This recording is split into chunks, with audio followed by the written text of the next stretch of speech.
SD International ជាកម្មវិធីគាំពារជីវភាពដែលបង្កើតឡើងដោយក្រុមហ៊ុន KPT គោលបំណងរបស់យើងគឺដើម្បីរួមចំណែកលើកតម្កើងសេដ្ឋកិច្ចគ្រួសារនិងផ្ដល់ជូនសុខភាពល្អសម្រាប់អ្នកប្រើប្រាស់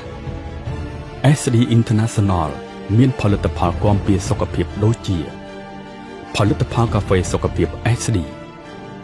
កំពូលផលិតផលជំនួយសុខភាពបុរស MFL កំពូលផលិតផលជំនួយសុខភាពស្ត្រី First Lady ផលិតផលរបស់ SD International មានរោងចក្រផលិតនៅប្រទេសម៉ាឡេស៊ីធ្វើការផលិតប្រកាន់យកគោលការណ៍គុណភាពជាចម្បងគុណភាពជាអាទិភាពទើបផលិតផល SD International មានការទទួលស្គាល់និងផ្ដល់អាជ្ញាប័ណ្ណពីក្រសួងសុខាភិបាលនិងក្រសួងពាណិជ្ជកម្មនៃព្រះរាជាណាចក្រកម្ពុជាមិនតែប៉ុណ្ណោះក្នុងការបង្កើនទំនុកចិត្តដល់អតិថិជនក្រុមហ៊ុន SD International បានបើកវគ្គបណ្ដុះបណ្ដាលដល់ដៃគូអាជីវកម្មដើម្បីចែករំលែកចំណុចសំខាន់នៃផលិតផលសម្រាប់ជាប្រយោជន៍ដល់អតិថិជនរបស់ខ្លួន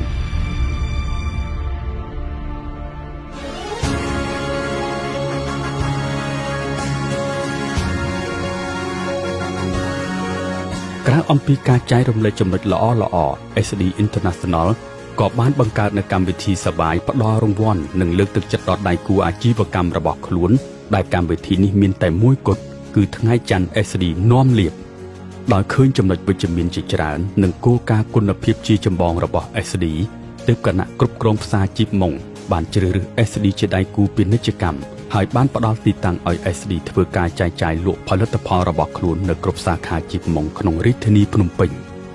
ជាក់ស្ដែងកាលពីថ្ងៃពុធទី$23ឆ្នាំ2024 SD ក៏បានអញ្ជើញចូលរួមក្នុងកម្មវិធីសម្ពោធផ្សារជីបម៉ុង Supermarket